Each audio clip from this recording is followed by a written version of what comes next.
our brains move so fast that we just expect that they're going to understand where they're supposed to be, what they're supposed to do, how they need to act.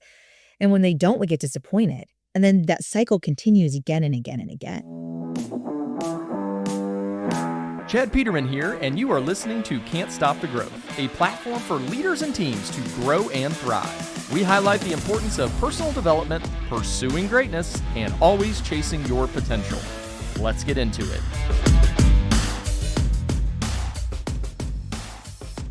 Hello and welcome to another episode of Can't Stop the Growth. I'm your host, Chad Peterman, and today we are going to talk with a friend of mine. We've hung out a number of times, it seems, on the conference circuit and talked business, and thought it would be a great thing for you listeners to hear from her story, what her and her husband have built out there in lovely California, where it is a lot probably warmer than it is here in the great state of Indiana, where it is about 20 degrees out and has been colder the past couple of weeks. So I can't even imagine 20 degrees. Well, last week on Monday, it was 2. So yes, it hits you right in the face. It's lovely. But welcome, Miss Stephanie Allen, to the podcast. How are you, Stephanie? I'm doing great. Thanks so much for having me here. I love this theme, the can't stop growth. Well, I appreciate that. Why do you love it so much? I'm like all fired up in growth right now in so many different places. Yes, we have the HVAC and plumbing business, Airworks, but it's kind of like, it's just the vehicle that got me started. And there's growth happening in so many different areas right now. And it's just, it's been a beautiful journey, and I'm excited to be on it.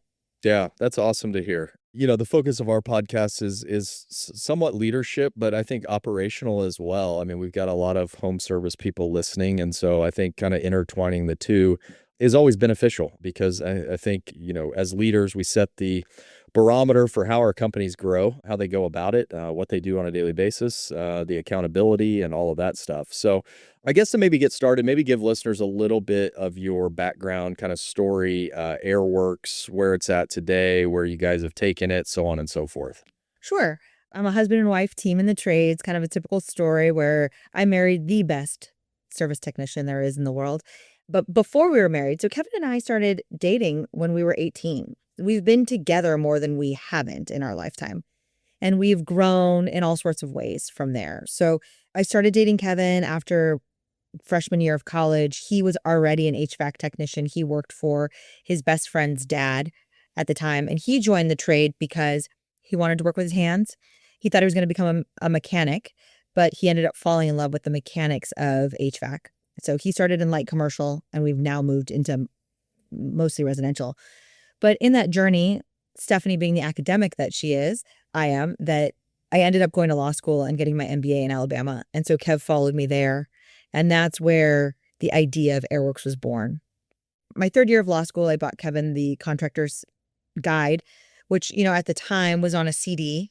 And so he burned from the CD, or ripped onto his MP3 player, so he could listen to the courses while he was installing HVAC equipment at a remote job that he was at. And so through our experiences, we've learned it's not just what you do, it's who you do it with that matters, and that our values have to come first in everything that we do. Yeah, that makes so much sense. You're kind of bringing up a sore spot for me and you, and how your husband met. I met my wife when I was in what were we in? Probably 7th grade. However, she found it necessary to make me wait until I was 26 to start dating. So kind of like sorta kind of there, but not really, but I mean, Kevin made me wait a long time to propose. So I say he finally did it when it was good for business, because we'd already started Airworks together and we were out networking, and it was better for business for me to be promoting mine and my husband's business rather than my boyfriend's business, right? And I still kind of take that with me, because people ask me all over, how's your husband's business? Right? Oh, do you still help him? I'm like, do you see my face on the vans, guys? Like, it's not just his. It is ours. It's not mine. It's ours. But yeah, I think that's awesome. I mean, and I think that, I feel like over the last couple of years, it's been kind of this, and not just in the trades, but, all over the place. But to me, it's like, almost just like gender agnostic. Like it doesn't matter if you're a boy or it's I always, and I guess maybe I have an easier time of That goes deeper than you even want to talk yeah, about, Chad. exactly. Yeah. And maybe it's because of my background as not being like from the trades. And it's like, well, I figured a few things out. I'm sure anybody could figure some stuff out. It doesn't mean that you necessarily had to work on the equipment or be the best technician out there. I mean, yeah, that helps. And there's a lot of great guys who have built amazing businesses that were the technician, but that's not where I came from. I kind of, probably more of a similar background to you in that, kind of school was my thing. And, how can I go learn some more and where can I be helpful? Yeah, and I tried to do other things. But if you weren't on the Kevin show, you were against the Kevin show. And so we've just figured out like we're better together. 1+1 doesn't equal 2 when we're together. It's a synergistic growth thing. Sure, there has been challenges when our lanes change a little bit and what space should we be in. I think Kev kind of lost himself when we took him out of a truck and he was trying to figure out where he was in the operations of things and then how that played together. We've definitely learned that there are some rooms we don't belong in at the same time because I'll take the oxygen right out of that room. And I just have to trust in what's going on. And Kevin's brilliant and he has a different leadership strategy than I do. And so I have to make sure that I intentionally give him the space to lead the way that he's great at. Yeah. So let's talk a little bit about that because I'm sure that there's people out there who have maybe had the same, and I guess you're going to speak on his behalf. But what did you see from, I guess, the outside looking in as he made that transition and maybe had some difficulty? Because I'm sure there's people all over the place. I mean, promoting a service tech to a service manager, from getting out of the field and taking more of a leadership role. Like what do you feel like was like really helped him kind of get to that point where like, okay, cool, I'm comfortable in this new role, not, out fixing the things? I would imagine that if you were interviewing Kevin right now, he would say he's still not comfortable. He's still figuring it out. And you know what? I think we all are. I think we have invested a lot in leadership development. We've invested a lot in how we work together, right? I don't think that it was so much Kevin needing to learn how to lead. I think it was more those of us in the company learning that he was very capable and taking a different role and then giving him the space to do that. And, he changed the way that the train was running. And you have to give some time and energy to allow that to happen. Right. And this year has been really hard. 26 has been great. 25 was really hard for us. We went backwards in revenue. We changed our leadership structure, a whole lot of things. And I think that we were preparing for this next version of massive growth that's coming. And Kevin will take the lead on that. Kevin will drive Airworks to its next level. Yeah, that's awesome. If you're comfortable sharing kind of like what size of business are you right now, just so we can kind of get a bearing here, because I'm excited to explore this, like this next iteration of growth and what that looks like. I think online people think that we're a much bigger company than we actually are. Kevin and I started in 2010, and you'll see the growth and then the ebbs and flows of our business based on when we were having kids, et cetera. And we don't have a massive amount of revenue, but we have a really strong core and we've always done really well profitability wise, except for 2025. So 2024, we ended at about 8 million. The goal was 2025, we were going to be at 12 million, right? And we had seen this growth. We were preparing for it. Something that's really interesting is that Kevin and I have done a lot of this growth from gut. And then we're told from everybody, build a budget. It's what's going to set you free. Make sure that you have a plan. Make sure all of the numbers are on paper. Well, I'm almost arguing right now that that's what destroyed us in this last year. So we had this aggressive plan. We put people into place and we backed out. And we thought, we have a leadership team. We're going to run it. They're going to take us from 8 to 12 million. We've built the plan for it. We put EOS into place, right? And so we had this structure. Well, we didn't grow. 2025 was a summer that never came. And we hadn't equipped our leaders to have the gut to pivot fast enough.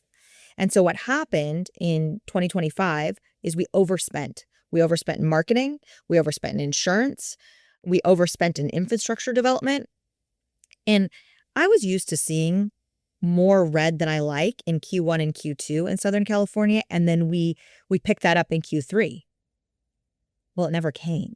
And so we were already so far behind where we needed to be that we couldn't pivot fast enough to have a positive year. And in the 15 years in business, it's the first time Kevin and I have had to pull personal money in to support the company. And it was pretty substantial.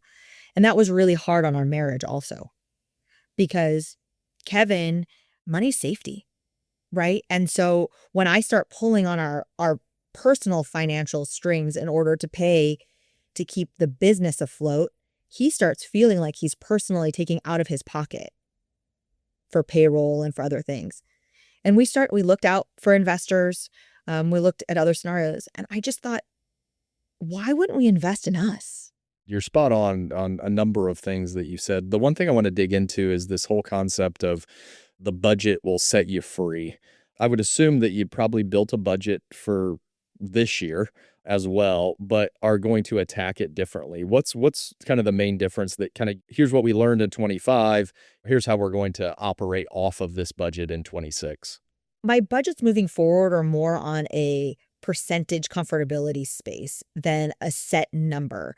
So I know the area where I feel comfortable, and if that's not happening, we'll pivot. I also know, like, for instance, my equipment material is just too dang high. So the goal is to bring that down by 2% in the next quarter. And then we'll do that again. And it's not going to be static numbers. It's going to be based more on percentage and the movement. Do I want it to go up or do I want it to go down? And what do I feel is reasonable in that space for my team to be able to focus on getting that done? And so as a visionary, I'm all over the freaking place, Chad. Like, it's so hard to follow me, and I'm distracting, and I like to throw hand grenades into places. So we're actually giving me more space from the day-to-day business, and we're all learning each other. But I'm empowering my team to understand how to keep us moving in the right direction without me having to be hands-on every day. I've always looked at a budget. So like for the longest time, we never had a budget forever. It's kind of crazy to think about back in the day, like, but that's just how we rolled. And, I think when we put in one, it's very easy to get kind of enamored with, you look out on all the places and, we went from, 8 to 15 to 25 to 30. And it's like, okay, good for you. However, like there are a lot more nuts and bolts to just top line growth and seeing that go. And I'll be honest, I was always one that was enamored by that, right? It's like when you set your goals, it's like, well, we want to be a $30 million company. And it's like, well, okay, how are we going to do that? And so I've always looked at the budget in this fashion as like a budget that shows like exponential top line growth is only going to set you up for, if you don't hit that, your budget is intended to tell you what you can spend to generate said revenue. And so Right. it's like, I need a comfortable number there. And then I'm going to build out my SG&A to spit out the right amount of profit. And then like, if we catch some good momentum, obviously we can crank those SG&A numbers up. We can spend a little bit more money on marketing. We can bring in another person. We can do all of these things as we're seeing the momentum. But I think it's foolish, especially in a business like ours, to like what you said, like it wasn't that you didn't, just totally made an error. It's, well, summer never came. Well, okay, if you can predict the weather, then go ahead and set your budget, however you want it, knowing that all this is going to come. But I think that in a seasonal business, when it's typically driven by HVAC install, well, like you're going to need a little bit of help from the weather. I've heard all these different things about Ours was weather. weather, ours was economy. Yeah, Yeah. exactly. Like there's a number of factors that you can't predict out into the future. Our summer competition was not bigger companies. Our competition was not, PE and other things that are out there. It was Chuck and a truck, because all of a sudden our customer base was really looking for that deal. And in fact, a lot of the big companies were dropping their prices so much to just stay afloat and keep their people that it was a race to the bottom in our area. And I don't know if that was, across the country as the boxes were slowing down, but it was really too bad. It's brought this idea for me too of collaborating with more of the providers in town to kind of set a floor, right? Because all we're doing is hurting each other. All day, every day. I hear you there for sure. What are kind of, as you look at, you made mention of the budget and different stuff like that. Like what are the areas that you guys are focused on where you feel like, hey, you mentioned materials, that's a huge one that I think people miss on a lot. It's like, well, just go do the work. It's like, well, are we doing it efficiently? Did we buy the right stuff? Are we buying from the right people? But what are kind of some of the other levers that you guys feel like, oh, we're going to pull these this year and this is going to lead to, really good success? Over the last several years, I think we've become more transactional than relational. And that relationship was our secret sauce from the beginning, right? When Kevin and I started the company, we couldn't afford to do massive marketing. We were very involved in our community. We were pouring wine at the local event when we couldn't afford the ticket. And so as we got bigger and we got busier with our families, we stopped being as involved. This year is all about relationships. It's all about being 5 Mile famous, about the customer experience. We're going back in and really figuring out, what do our customers want from us now? What is the experience they want now? And we can't assume that it's the same thing we did 5 years ago, because our customer has changed. Even 2 years ago, a year and a half ago, when we started implementing some AI solutions, it looks different now because customers have a different tolerance and expectation today than they did last year. So that's really where we're focused, is customer experience and then operational efficiencies. We were focused on much the same. I think it's what you said about getting bigger. It's like, well, now that we have a little bit more money, I guess we'll just go spend it on TV. I guess we'll just go spend more money on radio. I guess we'll just do all that stuff, which, yeah, you do. But also to your point, which I think is a great one, is like, you still have to do the little things. Like the little things matter to people, the getting back to them, the answering the phone. Are my techs running a consistent process that delivers the same experience, whether it's, now or 6 months from now? So I think those are all, really great things. You mentioned AI, and we cannot go podcast without talking about it. So what are you seeing that's working in that arena for you guys currently? I actually started a community. It's called Just Start AI. And it's with Jennifer Bagley. It's to help bring the trades into AI and just experience it, to start somewhere and to grow. So I've had the opportunity through that of experiencing a lot of different technical solutions. The tech stack that we carry is pretty deep. I'm continuing to try to simplify that. But I believe in AI being my superhero cape. But I still have to show up. Like the human still has to be there, and it can help take us to another level. So we are using it as a thought partner. We're using it as an efficiency partner.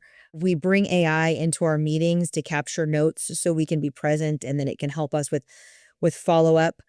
We're using tools like Rilla. We use Broccoli. We use a lot of the AI features in Service Titan. Yeah, and I think you made a great point. There's a lot of solutions out there, but it still doesn't replace a human. The hope is that it makes them efficient. They can get done what normally took 40 hours, they can get it done in 20. And then what are all the other great things that we know we need to work on but don't currently have enough time to do that can make the organization better? And I think that's, for me, that's the way I've kind of thought about it. And I feel like, yeah, the people that are out there like, oh, well, I'm not even going to have any people here. This was going to be great. I'm like, well, okay. That's one thought. I believe in the AI barbell, and AI is on one side and human development's on the other side, right? And the more weight that I put on the AI side, the more responsibility I have to develop my humans. And so I want to keep that barbell even. I also get stronger the more reps that I do. The more AI efficiencies that I have, the deeper I get to make the human development and the stronger we get. So it's given me the ability to be with my technicians more. We do more soft skill training than we've ever done. I think the place that we're really going to make a difference is in that relationship in the home. Now we can see it. right? Because I used to do ride-alongs and the technicians would show up at that space, right? Steph's in the van. I don't know why people are so scared of me, but like it is a scary day when Stephanie does a ride along with the technician. I feel you. I can't even call a meeting without people thinking they're going to get fired or something like that. I'm like, well, guys, I just wanted to talk. Right. And actually we think you're brilliant. We're trying to learn from you. And maybe we can level you up a little bit, but having AI in that space lets us see actually what they're doing. You know, we assume that when we teach them, let's use insulation, for instance, like you are supposed to put a ruler in every attic. You should be measuring that. You should be talking about it. You're going to show us the pictures afterwards. Well, they were doing those things, but we're learning that the way that they're delivering the information to the customer doesn't connect at all. Like, what a waste of time and energy. And for them, right? Because they're not leveraging the possibility of the solution actually being put into place and them benefiting from that performance. So, you know, I think it's a really exciting time. Yeah, that's awesome. And what an analogy too. I may steal that. The barbell, even tossed in there when we do more reps, we get stronger. I was like, damn, I'm like, all Just right. give me some credit, Chad. Yeah, I'll throw it out there. Yeah, you don't want a lopsided weight. Exactly. Let's talk a little bit about, you mentioned EOS, which I'm sure most people are familiar with. It's kind of an operating system based off the book Traction.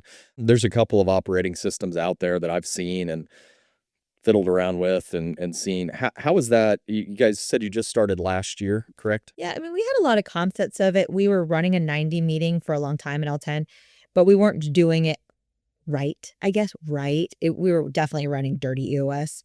And so we got an implementer whom I adore. So I work with Mary and Eric McGrath from Driven Leadership. I've been part of like their BOLD program, and they piloted coupling EOS with leadership training. And so we invested really heavily into that last year.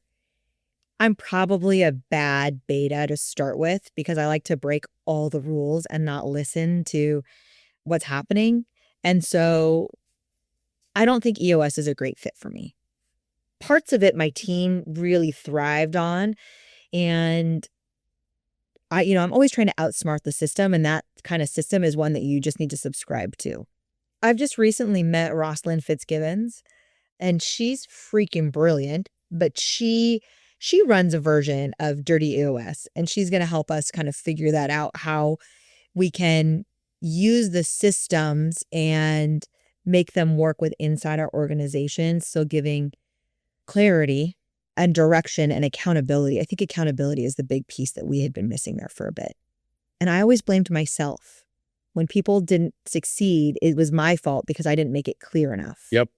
Yeah, I think this is a great topic that I want to dive into, mainly because I'm going through the same thing. So I have found myself kind of as a leader as like, okay, we're growing, things are going good. I can kind of sit back. I don't have to hold anybody accountable. I don't like conflict. I don't want to tell somebody they're doing a bad job. I just want to be nice. I just want to be nice to everybody. And so what I learned, I was reading this book, and it's a great book. You ought to check it out. It's called the 5X CEO. It's awesome. Like, just very easy to read, got a lot of actionable stuff in it. What I learned is that like I'm doing my people a disservice because I'm not holding them accountable to reach their potential. And so we started kind of I like the term dirty EOS. That's kind of us right now, is it's like, hey, we're going to list out our projects. We're going to create milestones. We're going to check in every week and make sure that we've got those done. And then as a group, if there's things that are, not going well, or we've hit a roadblock or something, like, let's figure out how to move forward. And so we've only been doing it for we started kind of beginning of the year, call it middle of January-ish. And I feel like we're making progress. And I think that as your company grows, obviously you got more people in charge of more things. And there's these big goals that you as the leader have of like, oh, I got all these ideas. I got all these projects. I mean, I got a notebook full of stuff, but it never seemed to like get accomplished. I mean, we would get there, but like, is there a way to get more done by holding people accountable? And so for me, that's been like the biggest thing. How have you tackled and maybe it comes easy for you. It does not come easy for me in the holding people accountable realm. I quit that job. You quit that job. That's Kevin. I never started. And that's where we had a lot of tension, was that Kevin wanted to hold people accountable, and it made me uncomfortable. And so what I figured out is I just get out of the way. Like, I don't love the way that he necessarily holds people accountable because it like makes me uncomfortable. I would rather just do it than have that kind of conflict. That's me. Believe it or not. And he's really good at it. He's really good at being very clear about what his expectations are and then letting you know when you didn't hit them. Right. And what are we going to do together? And I don't like that kind of tension. I don't like that kind of pressure on me. So I don't lead that way. But it turns out our people need it. And our people are thriving and the results are so much better. And I had to learn as a leader that I'm not the end all be all for all the parts. And I had to get out of the way. So, a leopard doesn't change their spots. Is that the analogy? I think it Stripes, is. spots, Stripes, whatever. something. So like maybe that's not my space. It's not my space to hold people super accountable. It was my space to figure out we needed it and somebody else could do that job better than me. This is all hokey and probably not something you guys do, but my words of the year. Last year was action and I moved fast. I learned a lot. This year, I have two, and it's unleashed and systems, which I have always resisted systems because it felt too constricting to me. But I'm figuring out that the only way to achieve this growth is to have repeatable systems in place to grow from. And so that's really what we're focused on is creating those systems this year. Yeah, I think that's a great point, especially, they always talk about kind of the hurdles of growth, right? And it's like you've got probably 2 million, 5 million, 10, 15, 20, whatever they are. And I think that you're spot on. I think that's one thing, I kind of was hesitant too. It's like, I'm more like you, like, I'll just go do it. Like, I already know what to do. Like, I'll just do it. It's fine. Well, as you grow, like there's only so much time in the day and you can't do everything. And so then you start trusting people to do it. And when we don't hold them accountable or we don't provide that clarity, then all of a sudden we just get pissed and, well, I'll just do it myself. Like, you don't know how to do it. Where I found, and I think to your point, is it's like accountability to me is awkward and I don't like it if I never put the things out there for them to do it and allow them to buy into it. When they buy into it, someone said this not too long ago, is like clarity is kindness. And so like, if I want to be nice to people, I can still be nice to people, but I need to make sure that they have a plan and a roadmap and they have deadlines and they're going to hit them. And if they don't, it's not like I'm going to scream and yell at them. I'm just going to say, hey, how can I help you? Where can we get better? And so I think that's a great lesson, just in the leadership realm is, are you as a leader holding people accountable in your case and in mine as well? Like I have other people who are really good at holding people accountable, calling them out. And I'm like, oh my God, I'm so uncomfortable. I need to leave the room. You have to slow down enough to even get that clarity, right? Because our brains move so fast that we just expect that they're going to understand where they're supposed to be, what they're supposed to do, how they need to act. And when they don't, we get disappointed. And then that cycle continues again and again and again. Well, and I think too, it's even worse for visionaries like ourselves because we have so many ideas bouncing around in our head and it's so clear of like, this is the way that it's going to go. And this is the greatest idea since sliced bread and we're going to kill it. And this is going to be awesome. And then you're like, don't you get that? And they're like, huh? What are we doing? And again, their brains don't work that way, which is fine. They have other skills that they're very good at that we're not good at. But that is one of the things. It's like, there's even like a few people on our team that like, I used to get so frustrated because I'm like, you don't see this?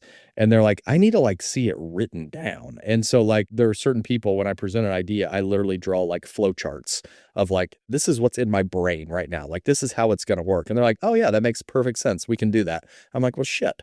If I would have known that a long time ago, we could have got a lot more accomplished. Crap, but always learning. That is for sure.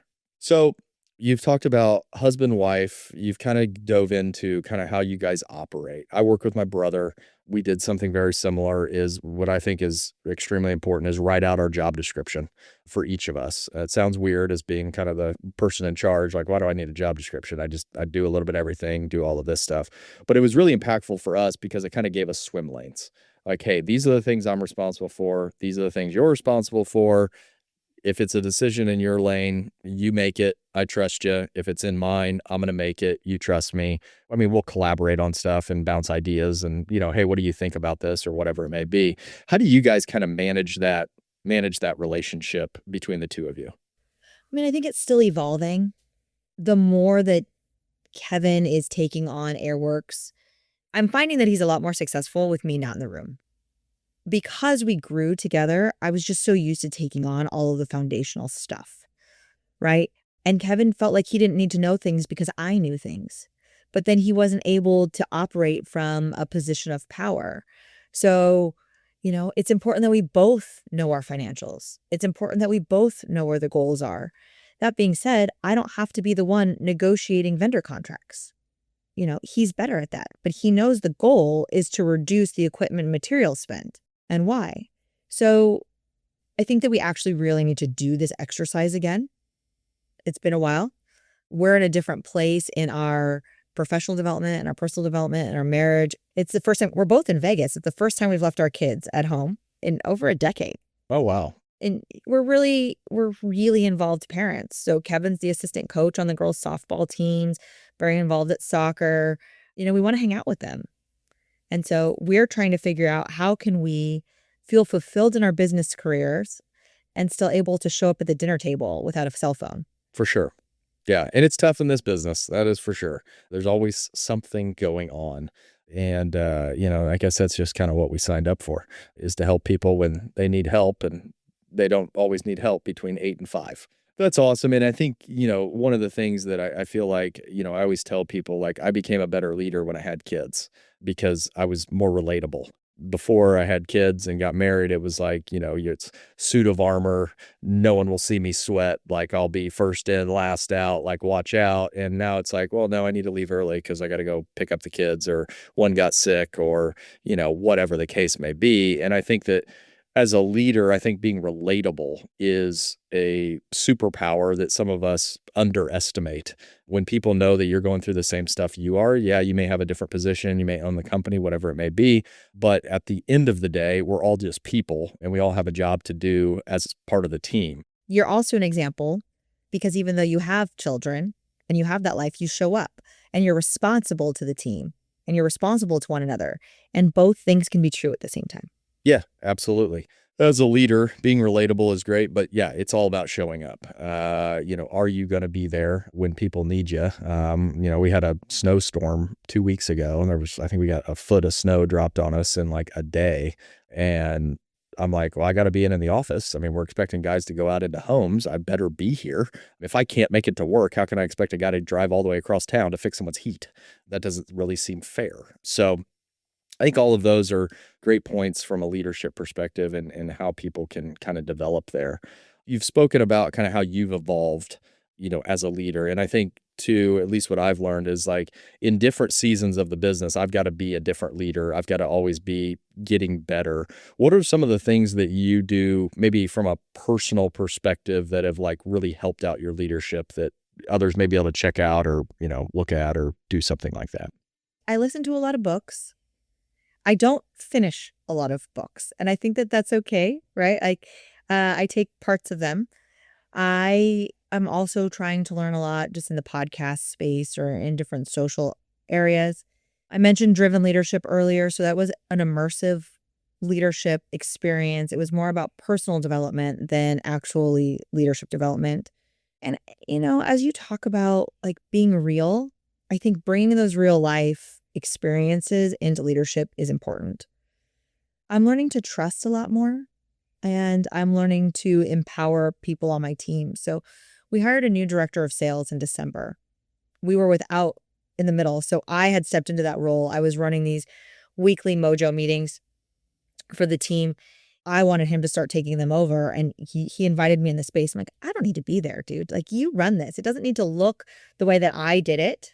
You have your own goals. We've set up these KPIs. Get there. If you want me to guest at any time, fine. He's like, really? You don't want to be in that space anymore? I'm like, nah, you got it. You call it whatever you want. You go. And they're thriving. He manages in a way that I never would. And I told him, like, I don't like this. If the tech is 5 minutes late, or if the technicians are late to a meeting at all, they have to dance or do push-ups, like right there in front. And I'm over here thinking, like, what about real life? Like, they're in traffic. I don't want them to be penalized for those things. I haven't quite caught him yet, but I'm really close Barnaby having to do some push-ups. I thrive on that. He's like, I'm not late, Stephanie. They don't need to be late either. Like, okay, but what if life happens, He's like, no.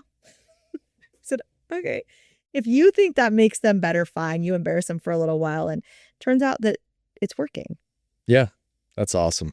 Yeah, there are definitely different ways to skin the cat. That is for sure. And different styles. I think that, you pointed out such a great point that, I feel like is one of the lessons that I've learned the most is like, in order to be a good leader, you've got to know yourself. It's like we do, if you do like personality tests or disc profile or something like that, it's always like everybody's looking at like, well, what's everybody else and what am I? And it's like, well, as a leader, I've got to understand who I am and where my shortcomings are so that I can be there for everybody else. I've got to be able to lean in. I can't just say, well, you're not like my personality, so, you're just terrible. It's more so understanding yourself so that you can navigate those areas where you're not the best. It just doesn't come easily. And so I've actually leaned into ChatGPT to help me with that. Okay. How do you do that? I've been playing a lot in the human design, and it's one of those woo-woo things. It's like your date of birth, the time that you were born, and the area, and whatever energies were in the universe at that time, it like explains who you are. I can run yours for you. We can run it through chat. But same idea as if you take the disc profile, right? And then you would take other people on your team and then ask, how do we work together? What's the best way for me to communicate with Kevin what my needs are or what my goals are in the situation? On the human design side, I'm a triple split. I'm like all over the place. I thrive in chaos. I want multiple things happening at any given time, and then I'm able to discern that down to make motion. Kevin's singular. Kevin doesn't want all of that noise happening. He needs like singular direction in order to execute. And so knowing that has helped us with our leadership style. He's really good at A to Z and direct. I want to take all sorts of crazy offshoot roads. And so I would say if you're doing that testing, whatever type of leadership structure you have, use your AI tools to figure out how do I implement and use this better, right? And if I'm going to propose something to this person, how do they hear me best? I really like that. Sorry, I was writing. So like the putting in the birthday and everything, like, it works pretty well? Yeah, it's wild. It's blow your mind. Like, I feel like I'm kind of cynical, trust but verify in so many ways, but I lean into a lot of energy right now. I've done a lot of all 4 kids natural at home. And people are like, oh, are you like earthy crunchy? I'm not. My body was built for this, like since the beginning of time. That's my purpose, right? And so when I had that mindset, I was able to accomplish that. I think a lot happens with this energy also. But human design, go online. You can just put into any browser, human design. Don't pay for it. Put your information in, and then it will give you this crazy chart. I just screenshot the 2 parts of the chart and I throw it into my ChatGPT and I ask it to analyze it for me. And I've come up with a prompt that when I put other people's in, it's kind of a hack. Tell me about them. Tell me how I work well with them. Tell me how they can work well with me. Then provide that information back to them. And right now it's just kind of a woo-woo exciting thing. And so people play along and it's like blows your mind. I can't wait till you do it and you text me and you're like, holy freaking cow, Steph. Like, this is crazy. The big catch is knowing what time you were born, because you have to look at your birth certificate to know the actual time. Actual time. Okay, that'll be an odd question in orientation. What time were you born? I need to plug you in here. That's awesome. Well, I can't thank you enough for the time. I think a lot of great stuff, a lot of great lessons for anybody out there, whether you're running a home service company or not. You said you listened to a lot of books. What's the last good book that you've read that's like, oh yeah, this is really good stuff? Right now I'm in the science of scaling, and it talks about how important it is to raise your floor and what's acceptable, right? And another great line that I loved in there is that amateurs practice until they get it right. Professionals practice until they can't get it wrong. And so I've taken that into my soft skills with my technicians. Like, we're not just going to practice until you get this idea and get this right. We're going to practice until it's so natural. You're not going to get it wrong. You're going to be able to deliver in the home every time. So I've really been enjoying that book. Yeah, I think that's a great way to close this out. Practice until you can't get it wrong. Well, Stephanie, again, thank you so much. And yeah, we'll see you soon. Sounds good. Take care, Chad. Thanks for tuning in. If you'd like to connect with me personally, you can find me at chadmpeterman.com. To see what our team's up to, you can visit petermanbros.com. Don't forget to check out the YouTube channel and consider joining the CSTG arena. As always, keep growing out there.